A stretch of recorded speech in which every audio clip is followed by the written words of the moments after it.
In the summer of 1969, the Soviet Union possessed a secret.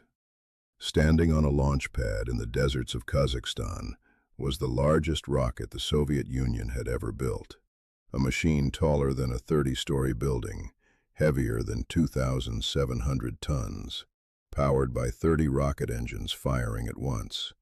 It was called the N-1, and it had one purpose. It was built to carry a Soviet cosmonaut to the moon before the Americans could get there. It was the Soviet Union's answer to the American Saturn V. It was the most ambitious machine in the history of Soviet engineering, and over the next 3.5 years, it would launch 4 times, and it would fail 4 times. Twice in explosions so catastrophic that one of them became one of the largest non-nuclear detonations ever recorded on Earth. The Soviet Union would lose the race to the moon, not because it did not try, but because the rocket it built to win could not fly. And then the Soviet Union would do something remarkable. It would pretend the rocket had never existed at all. For 20 years, the Soviet government would deny that it had ever attempted to send a man to the moon, while the shattered remains of the rocket that proved otherwise were cut into scrap and used to build storage sheds. This is the story of the N-1, the secret moon rocket that exploded 4 times and lost the Soviet Union the space race. July 3, 1969. Just before midnight local time. Launch Complex 110 at the Baikonur Cosmodrome in the Kazakh Soviet Socialist Republic. On the pad stood the second N-1 rocket ever built, designated Vehicle 5L, fully fueled and ready for launch. It was a structure of almost incomprehensible scale, 345 feet tall, its first stage alone containing 30 NK-15 rocket engines arranged in 2 rings around its base. The rocket carried no cosmonauts on this flight. It was an uncrewed test, intended to demonstrate that the N-1 could fly before the Soviet Union risked a human crew aboard it. 13 days earlier, the American Apollo 11 mission had not yet launched. The race to the moon, in the minds of the Soviet engineers watching from the bunkers around Pad 110, was not yet entirely lost. If the N-1 flew tonight, the Soviet Union still had a chance. At the firing command, the 30 engines of the first stage ignited. For a fraction of a second, the rocket produced more thrust than any machine the Soviet Union had ever operated, a column of fire that lit the Kazakh desert for miles. The rocket lifted from the pad. It rose to a height of approximately 600 feet, and then, in the first seconds of flight, something went wrong inside the dense cluster of 30 engines. A fuel pump disintegrated. Debris tore through the engine compartment. The automated control system, detecting the failure, began shutting down engines. But the system malfunctioned, and instead of shutting down only the damaged engine, it shut down nearly all of them. The thrust vanished, and the largest rocket the Soviet Union had ever built, fully fueled with over 2,000 tons of propellant, stopped rising, hung in the air for a moment, and fell back onto the launch pad.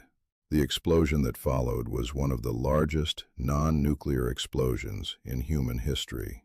Over 2,000 tons of kerosene and liquid oxygen detonated on impact with the pad, producing a fireball that engineers observing from bunkers several kilometers away described as turning night into day. The blast destroyed Launch Complex 110 almost completely. Windows shattered in buildings dozens of kilometers away. Debris from the rocket was found 6 miles from the pad. The shock wave was detected by seismic instruments. It was a catastrophe of staggering proportions, and it had occurred in total secrecy in the deserts of a closed Soviet facility that did not officially exist. What the engineers standing in the ruins of Pad 110 did not know, as they surveyed the devastation in the early hours of July 4, 1969, was that 13 days later, on July 16th, the Americans would launch Apollo 11 on a Saturn V rocket that would work perfectly, that would carry 3 men to the moon, and that would land 2 of them on its surface, while the Soviet Union was still clearing the wreckage of the rocket that was supposed to have taken Soviet cosmonauts there first. The N-1 had been the Soviet Union's one hope of competing for the moon. It had just exploded for the second time, and the Soviet Union would spend the next 20 years pretending that it had never been built. The origins of the N-1 rocket lay in the boundless confidence of the Soviet space program in the early 1960s, a confidence that had been earned by a genuine and unbroken record of success. By 1961, the Soviet Union had launched the first satellite, the first animal into orbit, and the first man into space. The Soviet leadership, and in particular Premier Nikita Khrushchev, had learned to use these achievements as instruments of global propaganda, presenting each Soviet first as proof that the socialist system was overtaking the capitalist West. Khrushchev boasted openly and frequently about Soviet superiority in space. He told the world that the Soviet Union was producing rockets the way a factory produced sausages. He presented the Soviet lead in space as evidence of the inevitable triumph of communism over capitalism. When President Kennedy committed the United States to a lunar landing in May 1961, the Soviet Union faced a choice. It could accept the American challenge and commit to its own crude lunar program, racing the Americans to the moon, or it could decline the race and focus its resources elsewhere. For several years, the Soviet response was characteristically disorganized, reflecting the competing interests of the various design bureaus that made up the Soviet space industry. But the underlying assumption within the Soviet program was that the Soviet Union, having beaten the Americans to every previous milestone, would beat them to the moon as well. The confidence was not merely propaganda. The engineers genuinely believed, in the early 1960s, that the Soviet Union was ahead and would remain ahead. The man who would build the rocket to win the moon was Sergei Korolev, the chief designer whose identity remained a Soviet state secret and who had been the architect of every Soviet space triumph from Sputnik onward. Korolev had been advocating for an enormous heavy-lift rocket since the late 1950s, a vehicle far larger than the R-7 that had launched Sputnik and Gagarin. His vision was a rocket capable of lifting the immense payloads that crewed interplanetary missions would require. Not merely missions to the moon, but eventual missions to Mars.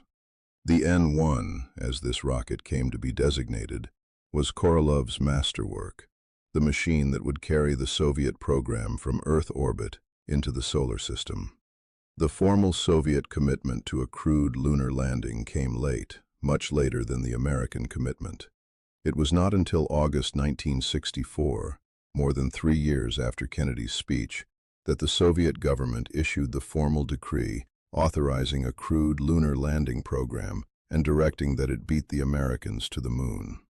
By this point, the United States had been working toward the lunar landing with enormous resources for over 3 years. The Soviet Union was starting its serious lunar effort years behind, with fewer resources, and with a space industry fragmented among competing design bureaus that did not cooperate with one another. But the Soviet leadership, still confident from its early successes, believed the gap could be closed. Korolev believed the N-1 could do it. The boast that the Soviet Union would reach the moon first had been made, publicly and repeatedly, and now the Soviet program had to build the rocket that would make the boast real. The rocket would be the N-1, and from the beginning it would be burdened by a fundamental problem that would ultimately destroy it. The fundamental problem that would ultimately destroy the N-1 was a problem of engines, and it originated in a decision that had nothing to do with the lunar program itself. To lift a rocket the size of the N-1 off the ground required an enormous quantity of thrust, and thrust is produced by engines. The American Saturn V solved this problem with 5 enormous F-1 engines in its first stage, each one producing approximately 1.5 million pounds of thrust, for a combined first-stage thrust of 7.5 million pounds. The F-1 was the most powerful single-chamber rocket engine ever successfully developed, and it was the product of years of dedicated American work on large engine combustion. The Soviet Union, when it began designing the N-1, did not have an engine remotely comparable to the F-1, and it had no realistic prospect of developing one on the timeline the lunar race demanded. The reason the Soviet Union lacked a large engine was rooted in a personal and professional feud that would poison the entire N-1 program. The Soviet Union's most accomplished rocket engine designer was Valentin Glushko, the head of the design bureau responsible for most Soviet rocket engines. Glushko was capable of building powerful engines, but he and Korolev had fallen into a bitter disagreement over propellants. Glushko favored the use of storable hypergolic propellants, the toxic and corrosive chemicals that powered Soviet military missiles. Korolev, who understood that hypergolic propellants were too dangerous and too low in performance for a crude lunar rocket, insisted on the use of liquid oxygen and kerosene, the propellants used by the American Saturn V. The two men could not resolve the disagreement. Glushko refused to develop the large liquid oxygen and kerosene engines that the N-1 required. The most capable engine designer in the Soviet Union withdrew his cooperation from the most important rocket in Soviet history because of a dispute over propellants and a long history of personal animosity.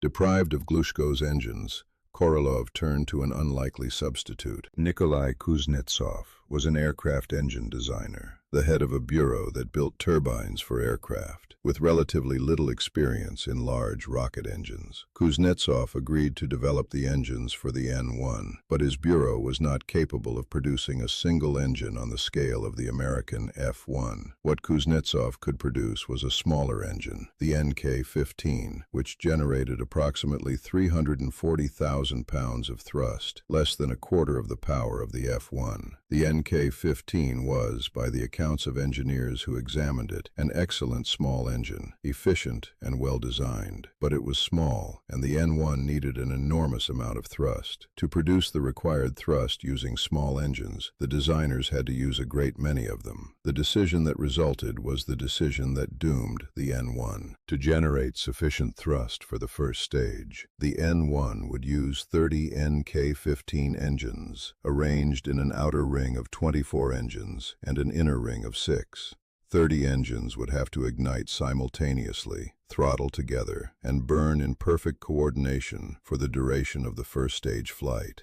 The contrast with the American approach was stark. The Saturn V used 5 large engines. The N-1 used 30 small ones. Every additional engine in a rocket is an additional source of potential failure, an additional set of pumps and valves and combustion chambers that must all function correctly. A rocket with 30 engines has, in the simplest terms, 6 times as many opportunities to fail as a rocket with 5. And the 30 engines of the N-1 were not independent. They were plumbed together, fed by shared propellant lines, and managed by a single control system, so that the failure of one engine could cascade into the failure of others. To manage the 30 engines, the Soviet designers developed an automated control system called CORD, an acronym for the Russian phrase meaning Engine Operation Control.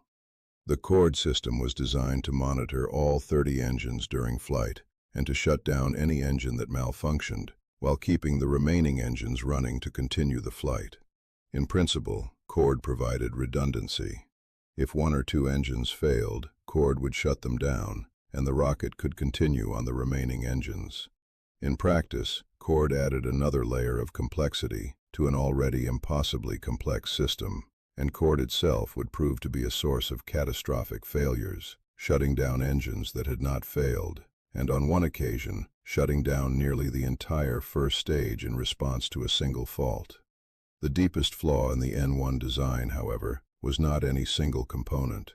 It was the impossibility of testing the assembled first stage before flight. The American program had built enormous test stands at which the entire first stage of the Saturn V, with all 5 F-1 engines, could be bolted down and fired as a complete unit, allowing engineers to detect and correct problems on the ground before any flight. The Soviet program never built such a test stand for the N-1. The reasons were partly financial and partly the result of the program's chronic disorganization, but the consequence was decisive. The 30 engines of the N-1 first stage were never fired together as a complete unit on the ground. The first time all 30 engines of an N-1 first stage ever fired together was during an actual launch. Each launch was, in effect, the first full test of the propulsion system, conducted with the entire rocket at stake. It was a way of developing a rocket that almost guaranteed failure, and failure was what it produced. On January 14, 1966, Sergei Korolev died on an operating table in Moscow. He had entered the hospital for what was expected to be a routine operation to remove a polyp from his intestine. During the surgery, the doctors discovered a large cancerous tumor, and the operation became far more complex than anticipated. Korolev, whose health had been permanently damaged by the years he had spent in Stalin's labor camps in the late 1930s, where his jaw had been broken and his heart weakened, could not survive the extended procedure. He died on the operating table at the age of 59. The chief designer who had launched the first satellite, the first man into space, and every Soviet space triumph of the preceding decade, was gone, and with him went the single irreplaceable element of the Soviet lunar program. The significance of Korolev's death for the N-1 cannot be overstated, because Korolev had been far more than the program's chief engineer. He had been its political champion, its organizational center, and the only figure with sufficient authority and prestige to force the fractious elements of the Soviet space industry into something approaching cooperation. The Soviet space program was not a unified organization like the American NASA. It was a collection of rival design bureaus, each headed by a powerful chief designer, each competing for resources and political favor, and each frequently unwilling to cooperate with the others. Holding this fractious system together required a figure of immense personal authority, and Korolev had been that figure. He had the prestige of his achievements, the trust of the political leadership, and the force of personality required to compel cooperation. When he died, no one possessed those qualities, and the system began to fly apart.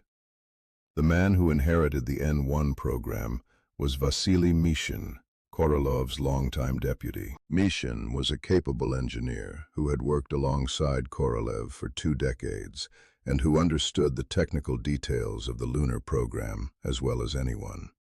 But Mishin did not possess Korolev's political authority, his prestige, or his ability to force the rival bureaus into cooperation.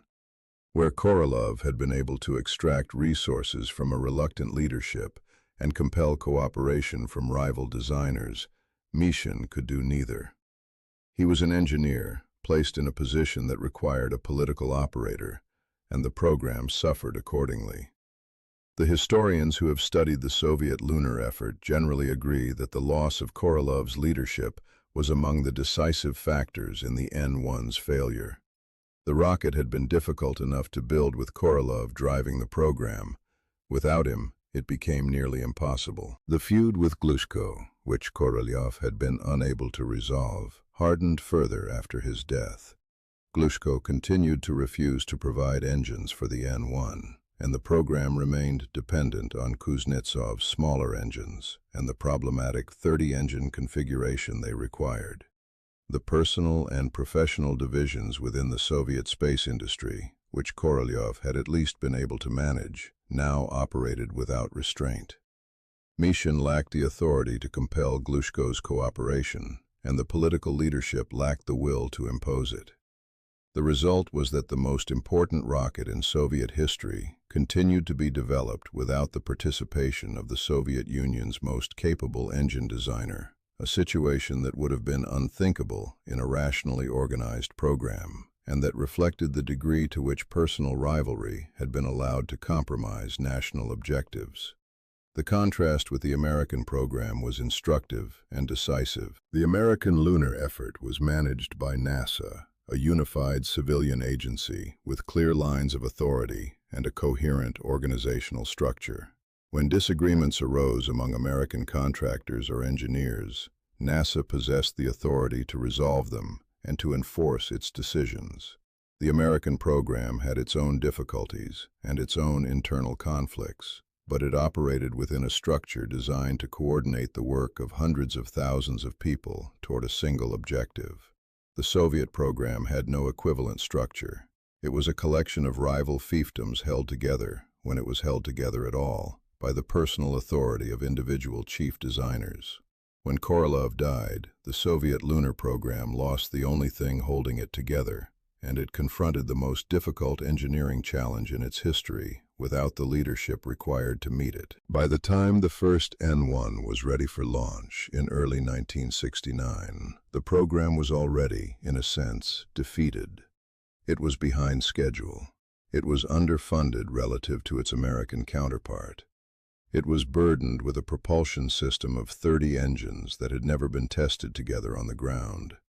It had lost its founding genius and was led by a capable engineer who lacked the authority to fix the program's structural problems. The rivalry between its key designers remained unresolved. The rocket that was supposed to carry the Soviet Union to the moon was about to begin a series of test flights, and the conditions for its success had already been fatally compromised. The first launch would reveal, in a matter of seconds, how deep the problems ran. The first N1 rocket, designated Vehicle 3L, was rolled out to Launch Complex 110 at Baikonur in early 1969 and prepared for an uncrewed test flight. The launch was scheduled for February 21, 1969. By this point, the urgency within the Soviet program had become acute. American intelligence on the Apollo program made clear that the United States was approaching its own lunar landing attempt. Apollo 8 had orbited the moon with a crew in December 1968, demonstrating that the Americans were within months of attempting a landing. If the Soviet Union was to have any chance of reaching the moon first, or even of reaching it in a manner that could salvage some propaganda value, the N1 had to begin flying, and it had to begin flying immediately. The first launch proceeded under the weight of this pressure, with a rocket whose propulsion system had never been fully tested. At the moment of ignition on February 21st, the 30 NK-15 engines of the first stage lit in sequence and built to full thrust. The rocket lifted off from pad 110 and began to climb. For the first seconds of flight, the launch appeared successful. The N1 rose into the sky above Baikonur on its column of 30 engines, accelerating as it climbed. To the engineers watching from the bunkers, the rocket that had consumed years of effort was, at last, flying. But the appearance of success concealed a developing catastrophe within the dense cluster of engines at the base of the rocket. Approximately 7 seconds into the flight, a high-pressure propellant line in the engine compartment ruptured, and a fire began in the tail section of the rocket. The fire was detected by the sensors of the cord control system, but the developing emergency was already beyond the system's ability to manage safely.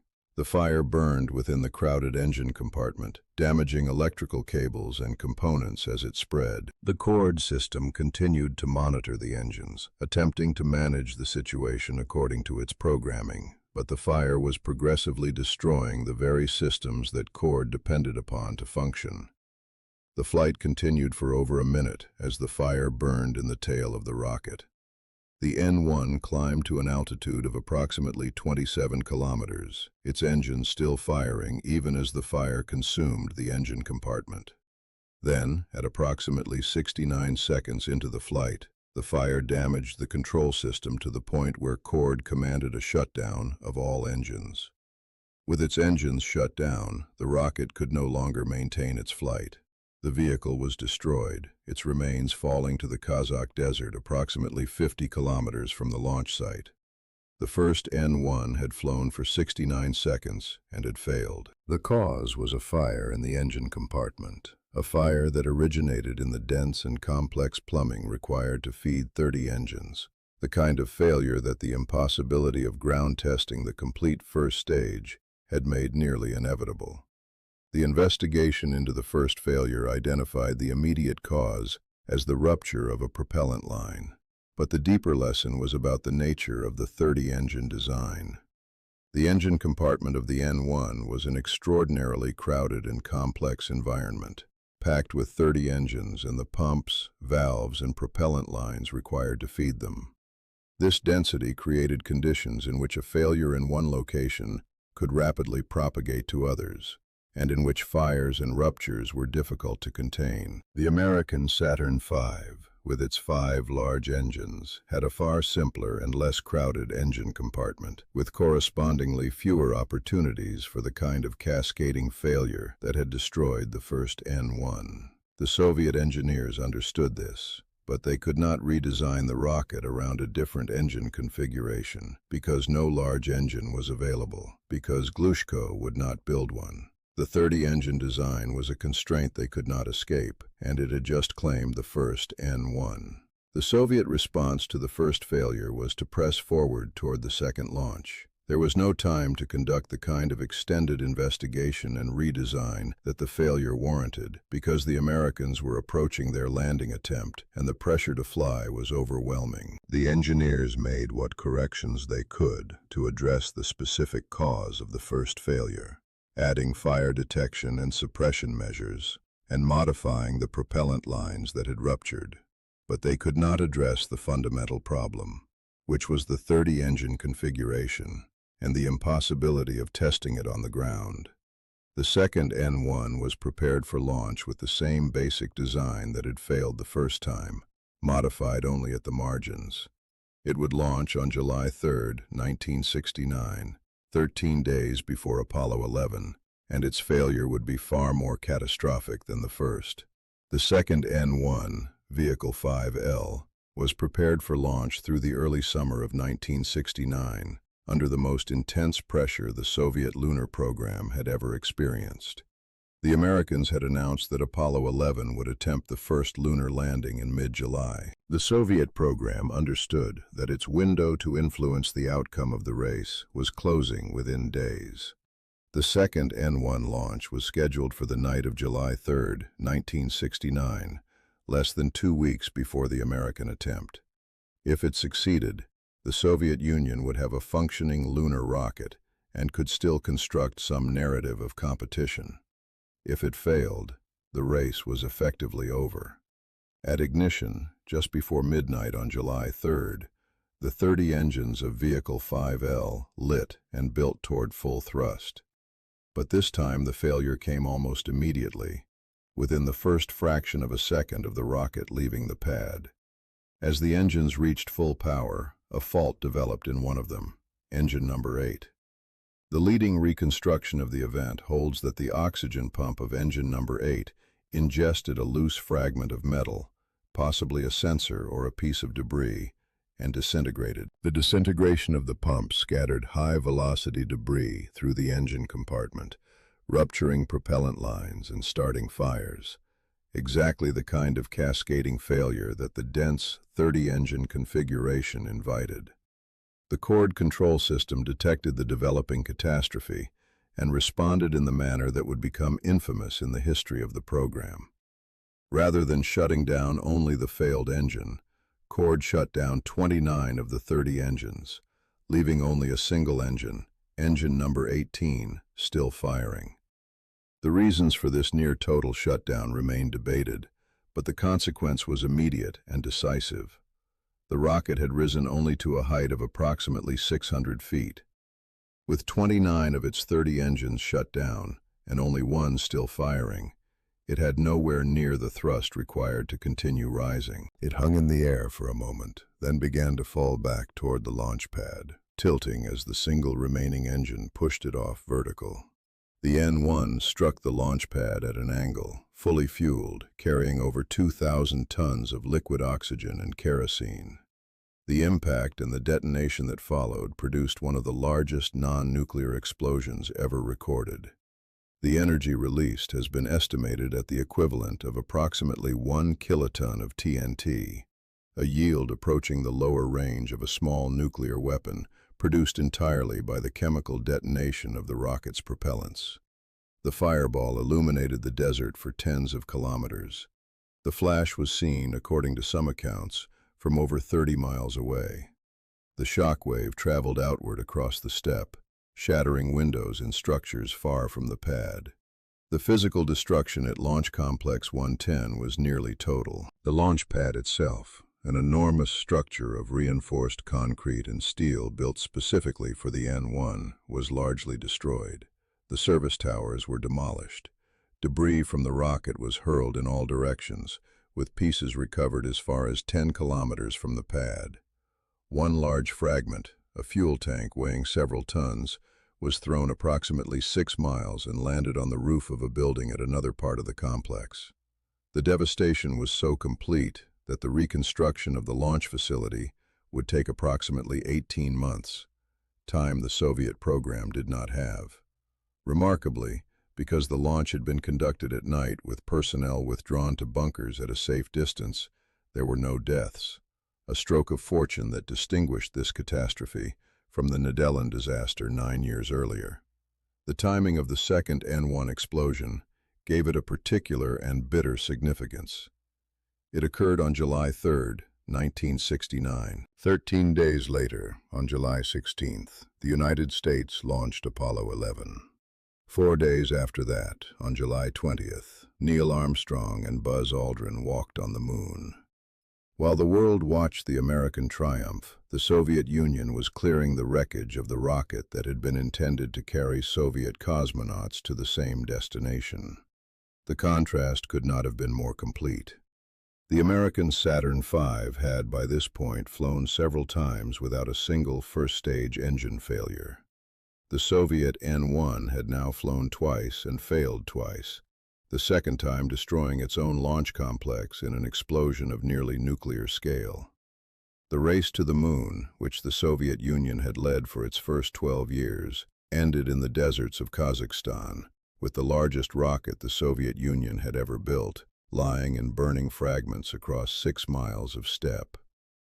The second failure devastated the morale of the Soviet lunar program. The engineers, who had devoted years to the N-1, understood that the rocket had now failed twice in its only 2 attempts, that its launch complex was destroyed, that the reconstruction would take well over a year, and that the Americans had in the meantime reached the moon.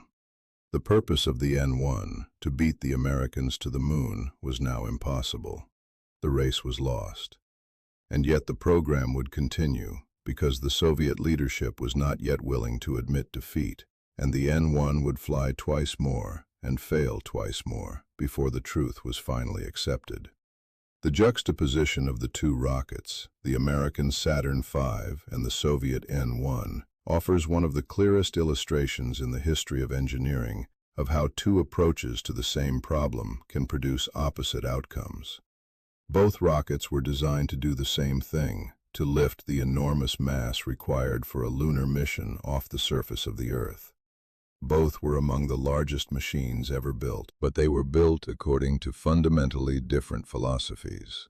And the difference in philosophy determined the difference in result. The Saturn V worked every time it flew. The N-1 never worked at all. Understanding why is understanding why the United States reached the moon and the Soviet Union did not. The American philosophy centered on a small number of large, powerful, thoroughly tested engines. The 5 F-1 engines of the Saturn V first stage were the product of years of dedicated development, including the painstaking resolution of a combustion instability problem that had threatened the engine early in its development. American engineers had fired the F-1 in ground tests more than 1,000 times before it ever flew, and they had built test stands capable of firing the complete 5-engine first stage as an assembled unit. By the time the Saturn V flew, its propulsion system had been tested exhaustively on the ground, and the problems had been found and fixed before any flight took place. When the Saturn V launched, its engines did what they had been tested to do. The Soviet philosophy, forced upon the program by the absence of a large engine, centered on a large number of small engines that could not be adequately tested.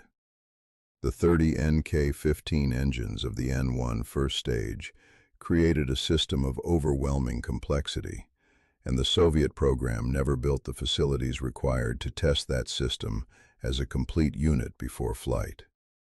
The consequence was that the N-1's propulsion system was effectively being tested for the first time during each actual launch, with the entire rocket at stake.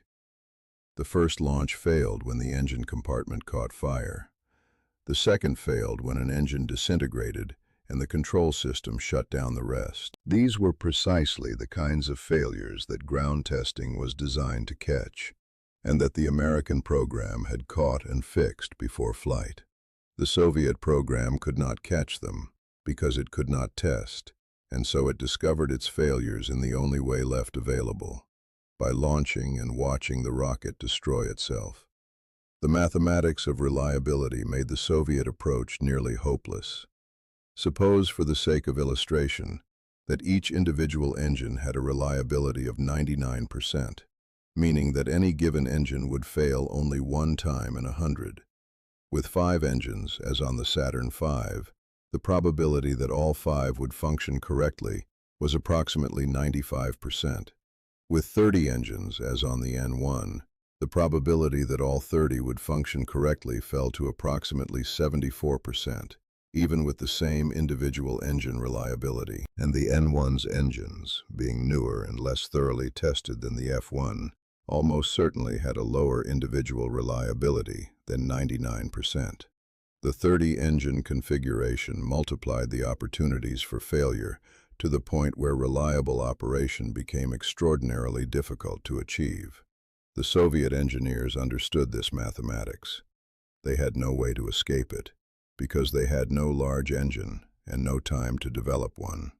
While the Soviet program absorbed the destruction of its second N-1, the American program executed the mission that the N-1 had been built to preempt.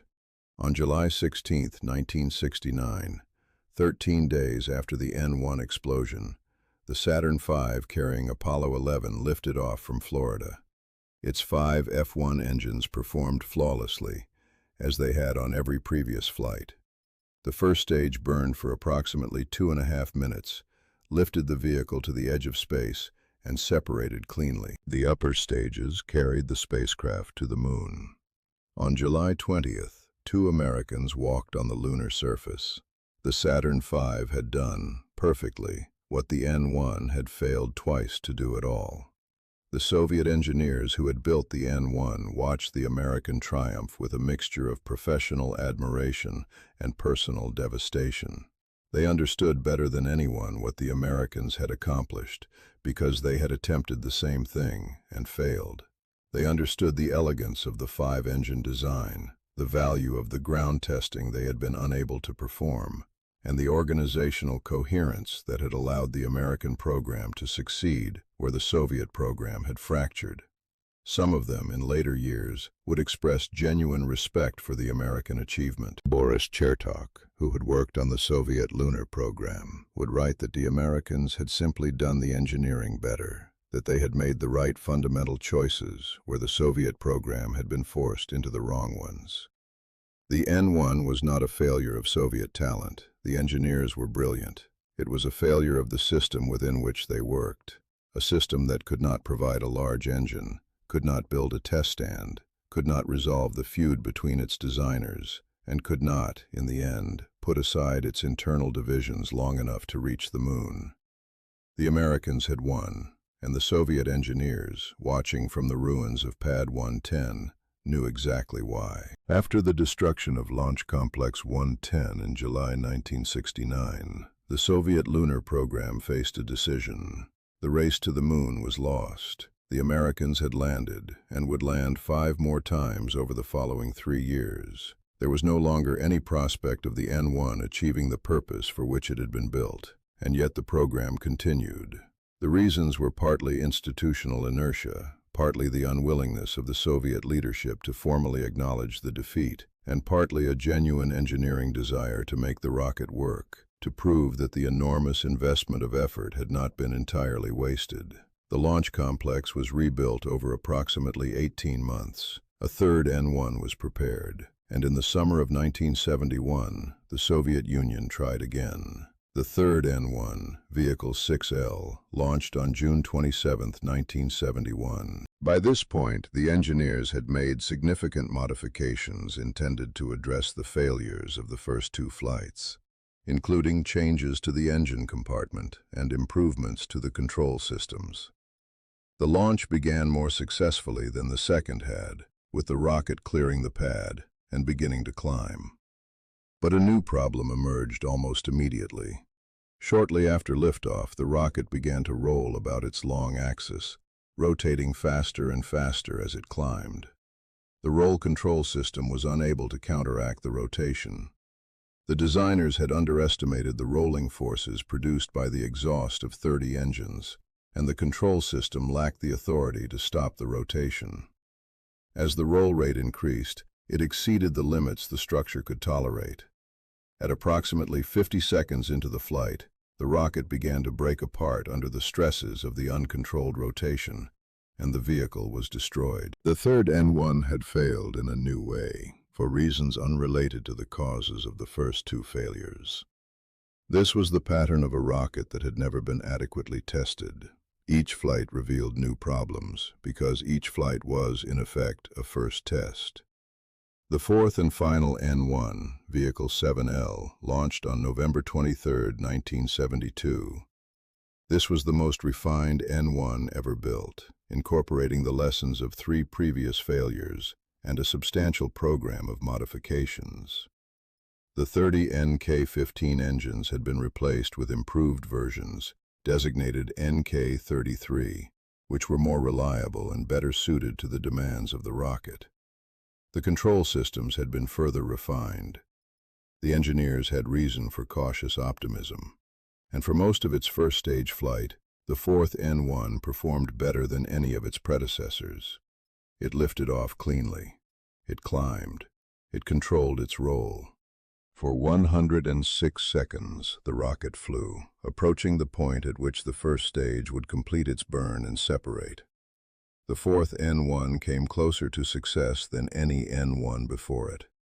Then, at approximately 107 seconds into the flight, with the first stage burn nearly complete, a failure occurred during a programmed shutdown of the central engines. As the rocket approached first stage separation, 6 of the central engines were scheduled to shut down to reduce stress on the structure. During this shutdown sequence, a propellant line ruptured, possibly due to a pressure surge as the engines shut down, and the resulting failure destroyed the rocket. The fourth N-1 was lost approximately 107 seconds into a flight that needed to last only a few seconds longer to complete the first stage burn. It was the closest the N-1 ever came to success, and it was still a failure. 4 launches, 4 failures, not one of them reaching even the completion of first stage flight. The tragedy of the fourth flight was its proximity to success. Had the rocket survived another 15 or 20 seconds, the first stage would have completed its burn and separated, and the N-1 would have achieved its first partial success, validating years of work and providing a foundation for future flights. The failure came during a routine shutdown sequence, the kind of problem that further development and testing would likely have resolved. The engineers believed, with reason, that the fifth N-1 would have flown successfully. The improved engines were working. The control problems were being solved. The rocket was converging on a working design. But the fifth N-1 would never fly. By the time of the fourth failure in November 1972, a fifth and sixth N-1 were in various stages of preparation, incorporating still further improvements. The engineers were confident that the rocket was nearly ready to succeed. But the strategic situation had become impossible to ignore. The Americans had completed their lunar landings. Apollo 17, the final lunar landing, would launch in December 1972, just weeks after the fourth N-1 failure. The purpose of the N-1 had evaporated entirely. The Soviet Union was pouring resources into a rocket designed to win a race that had ended 3 years earlier, and that the Soviet Union had decisively lost. The question was no longer whether the N-1 could be made to work. It probably could have been.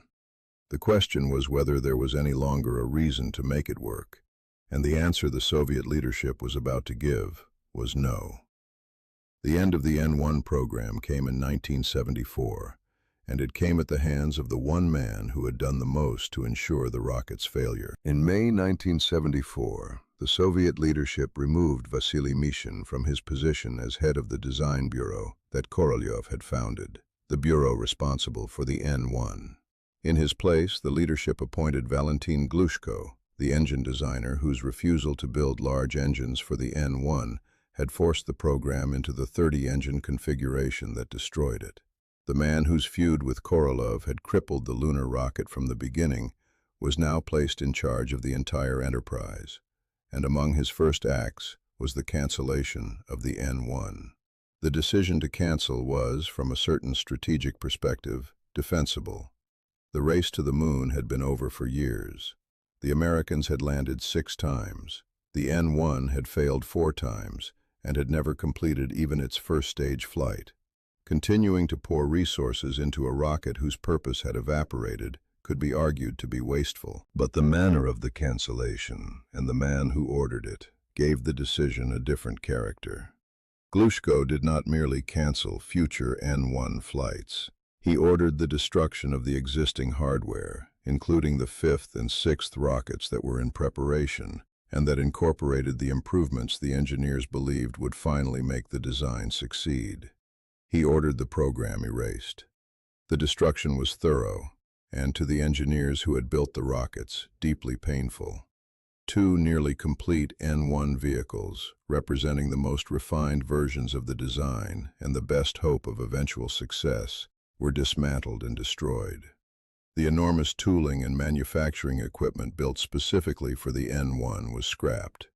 The documentation was archived and classified. Glushko's intention was not merely to end the program, but to clear the ground, literally and figuratively, for his own alternative vision of Soviet heavy-lift rocketry, which would eventually become the Energia rocket of the 1980s. To make room for his own program, Glushko erased his rivals. The fate of the physical remains of the N-1 program became a kind of bitter monument to its failure. The enormous propellant tanks of the dismantled rockets, too large and too specialized to be easily recycled, were repurposed at Baikonur. Some were converted into storage sheds and shelters. The components of the rocket that had been built to carry Soviet cosmonauts to the moon were used as roofing and walls for warehouses and equipment stores at the Cosmodrome.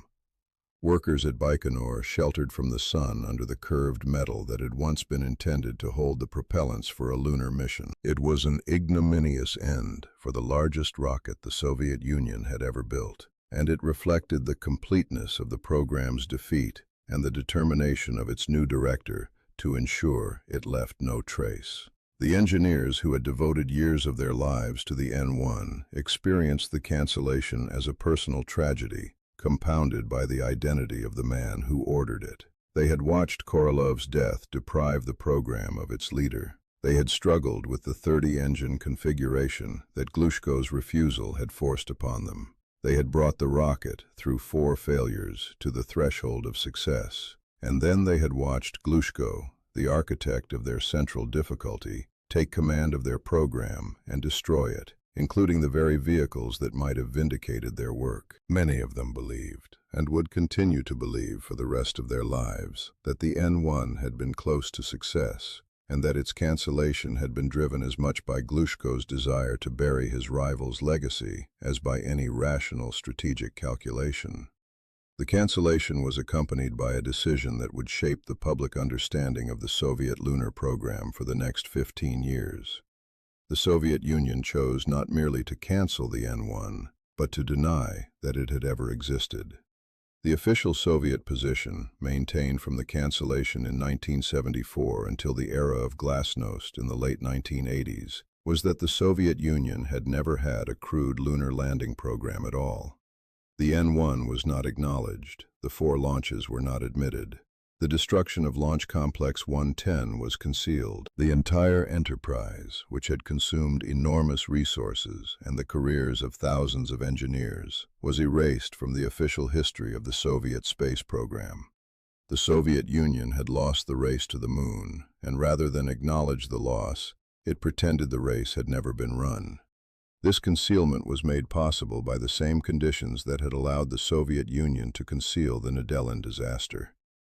The N-1 program had been conducted in secret at a closed facility by personnel the state could control. The launches had not been announced. The failures had not been reported. There was no public record to contradict because the entire program had been classified from the beginning. The Soviet state simply maintained the secrecy that had always surrounded the program and added to it the official denial that any such program had existed. For 15 years, the Soviet Union successfully concealed the fact that it had built the largest rocket in its history, launched it 4 times, and watched it fail 4 times in its attempt to beat the Americans to the moon. The Soviet denial of the N-1 program succeeded in deceiving the Soviet public, but it never deceived American intelligence. From the mid-1960s onward, American reconnaissance satellites of the Corona program had been photographing the Baikonur Cosmodrome, and they had captured images of the enormous launch complexes built for the N-1, and on occasion, of the rocket itself standing on the pad. American analysts knew that the Soviet Union was building a giant rocket. They did not know its Soviet designation, since that was secret, so Western intelligence assigned it their own names. The rocket was referred to in Western analysis as the Type G launch vehicle, or sometimes by the informal nickname Webb's Giant, after James Webb, the NASA administrator, who had publicly stated that the Soviets were developing a large rocket comparable to the Saturn V. The United States knew the N-1 existed.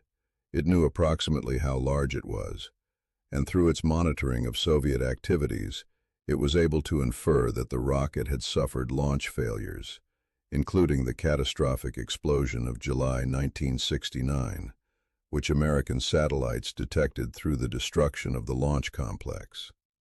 This created a peculiar situation in which the existence of the Soviet lunar rocket was known to American intelligence and could be inferred by attentive Western observers, while being officially denied by the Soviet Union and concealed from the Soviet public. The Soviet citizen was told that the Soviet Union had never raced for the moon, that the American lunar landings, while real, had been an expensive endeavor that the prudent Soviet Union had chosen not to pursue. Meanwhile, American analysts possessed photographs of the rocket that the Soviet Union claimed had never been built. The lie was maintained domestically, even though it had already failed internationally, because its purpose was domestic. It was meant to protect the Soviet public from the knowledge that the Soviet Union had tried to reach the moon and had failed. The official denial began to crumble in the late 1980s under the policy of glasnost, the opening of Soviet society initiated by Mikhail Gorbachev. As the constraints on Soviet historical discussion relaxed, the truth about the N-1 began to emerge in Soviet publications. By 1989 and 1990, Soviet sources were acknowledging that the lunar program had existed, that the N-1 had been built, and that it had failed 4 times. Photographs of the rocket, classified for decades, began to appear. The engineers who had worked on the program, now free to speak, began to tell their story. The Western space history community, which had long suspected the existence of the program, finally received confirmation in detail. The 15-year lie collapsed, and the full scale of the Soviet lunar effort and of its failure became known. The revelation included a detail that would produce one of the most remarkable epilogues in the history of the space race. When the N-1 program had been canceled in 1974, and Glushko had ordered the destruction of the hardware, not everything had been destroyed. Nikolai Kuznetsov, The engine designer, whose NK-33 engines had powered the fourth N1, had refused to destroy his engines. The NK-33 was an excellent engine, the product of years of refinement, and Kuznetsov could not bring himself to scrap the work. In defiance of the order to destroy all N1 hardware, he had a number of the engines hidden, stored away in a warehouse, where they remained for nearly 2 decades, unknown to the outside world, preserved by an engineer who could not accept that his finest work should be obliterated to satisfy a bureaucratic feud. In the early 1990s, after the dissolution of the Soviet Union, these hidden engines were rediscovered, and their story became known to the international aerospace community. American rocket engineers who examined the NK-33 were astonished by its quality. It was, by some measures, among the best rocket engines ever built, achieving a combination of efficiency and power that American engineers had not believed the Soviets had achieved, and that, in some respects, exceeded contemporary American engines of similar class. The engines that had been built for the failed Soviet moon rocket, hidden in a warehouse to save them from destruction, turned out to be superb pieces of engineering. In one of the great ironies of the space age, an American company, Aerojet, purchased a quantity of these surviving NK-33 engines in the 1990s. The engines of the Soviet lunar rocket, the rocket built to beat America to the moon, and which had failed 4 times in the attempt, were sold to the United States, where they would eventually be adapted to fly on American launch vehicles, including the Antares rocket that would carry cargo to the International Space Station. The fate of the NK-33 engines captured the entire tragedy and irony of the N1 program in a single thread. The engines were brilliant. The engineers were brilliant. The individual pieces of the Soviet lunar effort were often of the highest quality. But the system that was supposed to assemble those pieces into a working rocket had failed, defeated by the absence of a large engine, the feud between its designers, the impossibility of adequate testing, the loss of Korolev's leadership, and the political pressures that forced flight before readiness. The engines survived their own rocket, outlived the Soviet Union that built them, and ended their story powering the rockets of the nation they had been designed to defeat. The N1 had been erased, denied, and scrapped, but its engines flew at last, under an American flag, decades after the race they had been built to win had ended. The question of why the N1 failed is, in a sense, the central question of the entire space race, because the answer explains not merely the failure of a single rocket, but the defeat of the Soviet Union in the competition it had once been winning. The N1 failed for a combination of reasons, technical and organizational, and no single one of them was sufficient on its own to doom the program. It was the combination that proved fatal. Understanding the failure requires examining each of the contributing causes and understanding how they reinforced one another. The first and most fundamental cause was the engine problem. The N1 failed at the most immediate technical level because it used 30 engines in its first stage, and 30 engines proved impossible to coordinate reliably. Every one of the 4 failures was connected to the engine cluster. The first flight failed when a fire began in the crowded engine compartment. The second failed when an engine disintegrated and the control system shut down the rest. The third failed from an uncontrolled roll generated by the engines.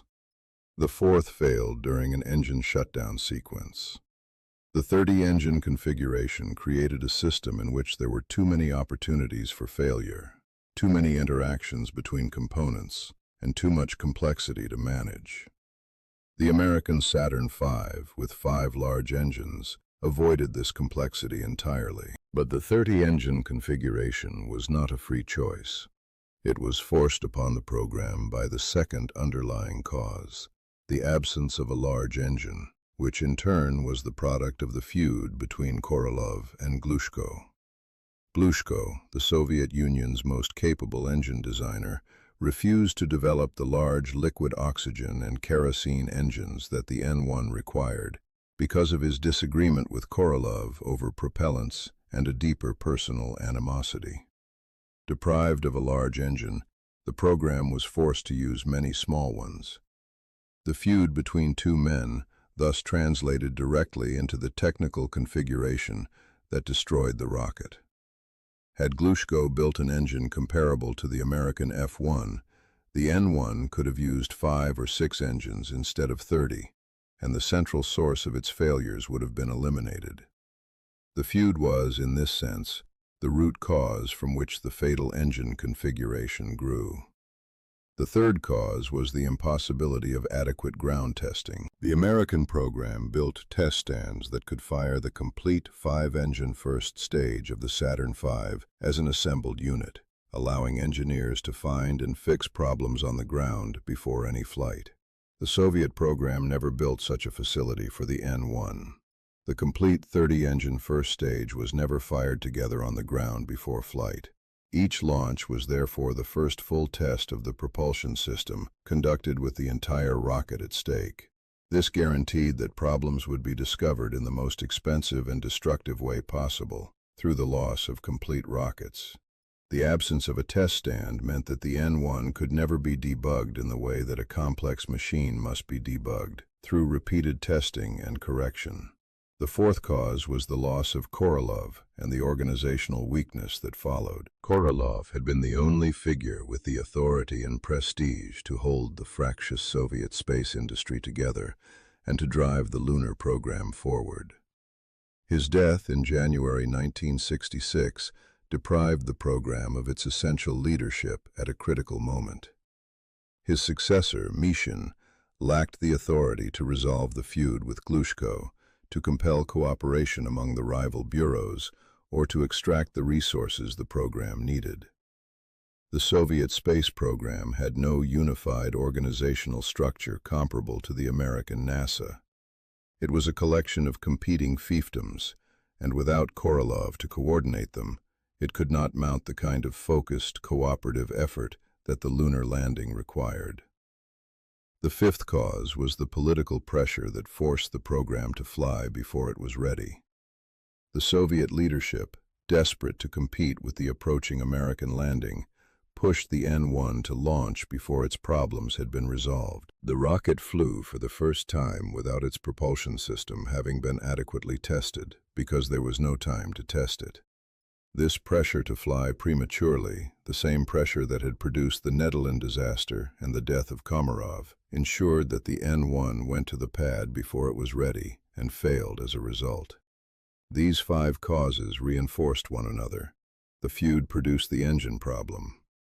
The engine problem created a complexity that demanded thorough testing. The absence of a test stand made that testing impossible. The loss of Korolev removed the leadership that might have addressed these problems, and the political pressure forced the rocket to fly before any of the problems had been solved. The result was 4 launches and 4 failures. The deepest lesson of the N-1 is that reaching the moon was not merely a matter of engineering talent, which the Soviet Union possessed in abundance, but of organization, coordination, testing, and the patient resolution of problems, which the Soviet system, for all its brilliance, could not provide. The Americans reached the moon because they built a system capable of reaching the moon. The Soviet Union failed because, in the end, its system could not assemble its brilliant pieces into a machine that flew. The statistical record of the N-1 describes a machine of staggering scale and staggering failure, a rocket that was among the most powerful ever built, and that never once completed the first phase of a single flight. The numbers, assembled from the Soviet records that became available after 1991, document both the ambition of the program and the completeness of its defeat. The physical dimensions of the N-1 placed it among the largest rockets ever constructed. The vehicle stood approximately 105 meters tall, or about 345 feet. Taller than the Statue of Liberty, including its pedestal. At its base, the first stage measured approximately 17 meters in diameter. The fully fueled rocket weighed approximately 2,735 tons at liftoff. These dimensions made the N-1 comparable in scale to the American Saturn V, which stood about 111 meters tall and weighed approximately 2,970 tons. The two rockets were among the only vehicles in history built to this scale, and they were direct competitors, designed for the same purpose, representing the maximum effort of the two superpowers. The propulsion system of the N-1 first stage was the source of both its power and its destruction. The 30 NK-15 engines of the first stage produced a combined thrust at liftoff of approximately 10 million pounds, or about 45 meganewtons, making the N-1 the most powerful rocket ever flown at the time of its launches, exceeding even the thrust of the Saturn V, which produced approximately 7.5 million pounds of thrust from its 5 F-1 engines. The N-1 was, by the measure of raw liftoff thrust, the most powerful rocket humanity had ever launched, a record it would hold until well into the 21st century. It was also, by the measure of reliability, among the least successful, a rocket whose enormous power was never once successfully harnessed to complete a mission. The record of the 4 launches documents the consistency of the failure. The first launch, on February 21, 1969, failed at approximately 69 seconds into flight when a fire in the engine compartment led to engine shutdown. The second launch, on July 3, 1969, failed within seconds of liftoff when an engine disintegrated and the rocket fell back onto the pad, producing one of the largest non-nuclear explosions in history and destroying the launch complex. The third launch, on June 27, 1971, failed at approximately 50 seconds when an uncontrolled roll tore the vehicle apart.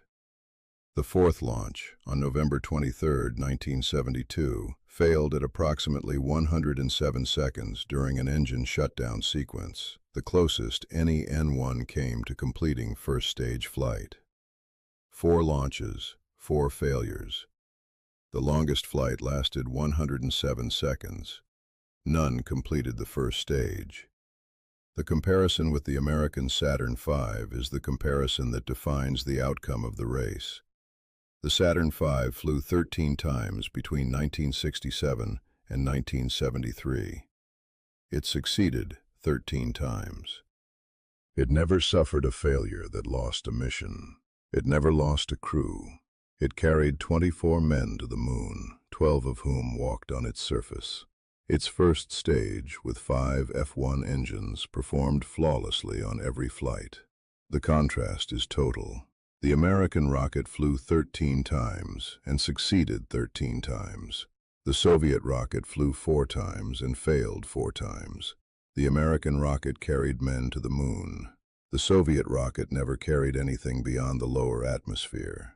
2 machines of comparable scale, built for the same purpose, produced opposite records, and the difference in their records was the difference between reaching the moon and not reaching it. The cost of the N-1 program, though difficult to establish precisely given the nature of Soviet accounting, has been estimated at several billion rubles, an enormous expenditure that produced no successful flight. The program consumed the careers of thousands of engineers over more than a decade. It built 2 enormous launch complexes, one of which was destroyed. It produced 6 rockets, of which 4 were launched and failed, and 2 were destroyed before they could fly. The entire investment, measured against its objective of landing a Soviet cosmonaut on the moon, returned nothing. It was among the largest engineering investments in Soviet history, and it was among the most complete failures. The final accounting of the N-1 is an accounting of a paradox. It was the most powerful rocket ever launched, and it never succeeded. It was built by brilliant engineers, and it failed every time. Its engines were among the finest ever made, and they could not be assembled into a working vehicle. It was the Soviet Union's bid to win the greatest technological competition in history, and it lost that competition 4 times in the deserts of Kazakhstan, while the world watched the Americans win it on the moon. The N-1 stands as the monument to everything the Soviet space program was, and everything it was not. It was capable of extraordinary ambition and extraordinary engineering, and it was incapable of the organization, the coordination, and the patient testing that turning ambition into achievement required.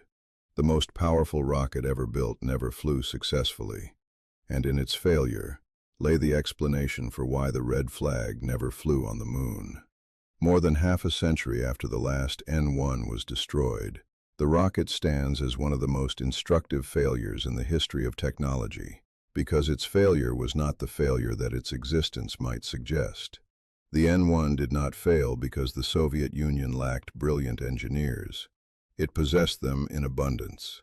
It did not fail because the Soviet Union lacked ambition. Its ambition was as great as any in the history of spaceflight.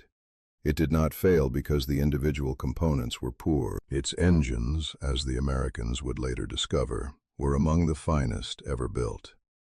The N-1 failed for a reason that is more sobering and more universal than any deficiency of talent or ambition.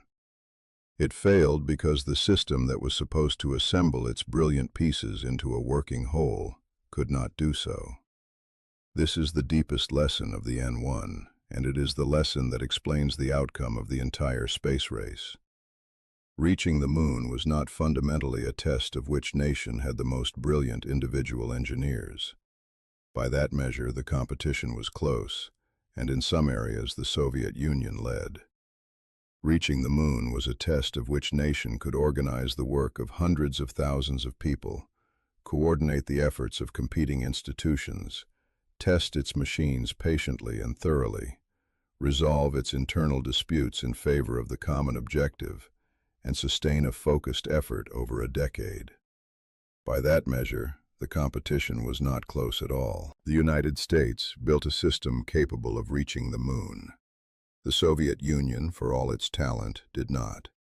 Boris Chertok, the Soviet engineer who worked on the lunar program and who became its most thoughtful chronicler, reflected on the meaning of the N-1 in his memoirs with a candor that the Soviet state had never permitted during its existence.